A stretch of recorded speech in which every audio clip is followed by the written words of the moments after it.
Well, as we speak, we're expecting the latest update from the Ministry of Health. In fact, we do have the latest numbers. Currently, the number of active cases has reached 1,45,779, which means that there certainly is an increase in the number of cases. Once again, close to 10,000 plus cases that India is reporting as of now.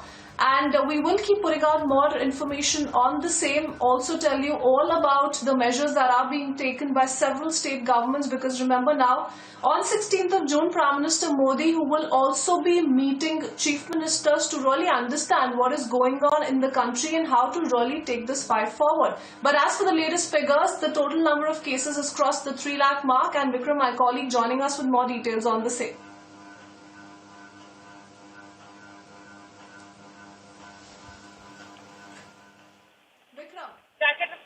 Yes, Christine, the latest numbers have been updated by the Health Ministry, and the total number of deaths have now crossed the 8,800 mark, and they're nearing 9,000. But the good part is that the recoveries have risen sharply again, and the recoveries have now crossed 1,50,000. In fact, the total number of recoveries currently stand at 1,54,329. So India's recoveries are rising, but and the recovery rate is almost 50%. It's 49.9%, and that seems to be a good news. But we're looking at a sharp spike in the 5-6 cities where there has been a sharp rise in the COVID cases. And to give you a breakup of what is going on in states as far as the COVID spike is concerned, Maharashtra has crossed the 1 lakh mark. But in Maharashtra, we've constantly seen how over 2,000 and 3,000 cases have been reported in the past 1 week. Delhi again has reported a sharp spike, and it has for the first time reported over 2,000 infections in 1 day. So the Delhi's COVID count is now near the 40,000 mark. It's 36,824. And as far as Tamil Nadu is concerned, Tamil Nadu has also crossed the 40,000 mark as far as COVID infections are concerned.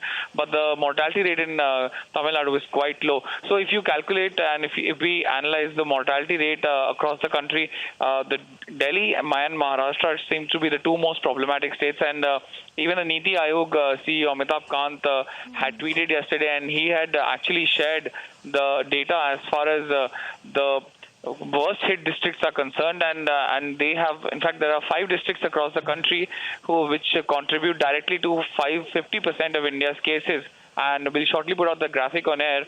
But Mumbai is contributing to nearly 19% of India's cases. Delhi is contributing to almost 13%.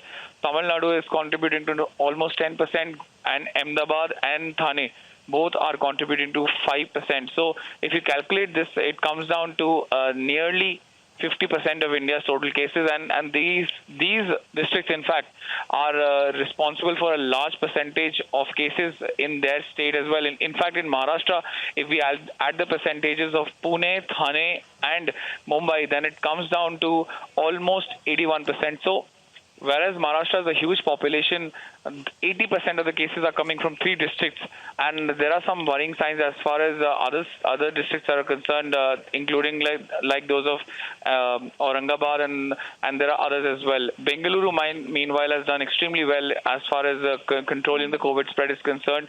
Aurangabad and Gurugram are probably heading towards their peak. Hyderabad and Bengaluru are possibly flattening the curve according to the Niti Aayog and also the data put out by the government. But Delhi, Chennai, Pune, Mumbai, Thane are some of the worst affected, in fact, districts across the country, and they will need hyper contact tracing like we've been pointing out on a daily basis. And the breaking news that we can also tell our viewers that the Delhi Lieutenant Governor has formed a 3-member panel to fight the COVID crisis. So extremely crucial the next month, and also the Prime Minister is going to chair a meeting with a lot of with the chief ministers in the coming days, and that is going to be crucial about what is discussed, because there could be a revision of the policy as far as restrictions across the country are concerned. Some states are actually taking decisions as in order to control the COVID spike.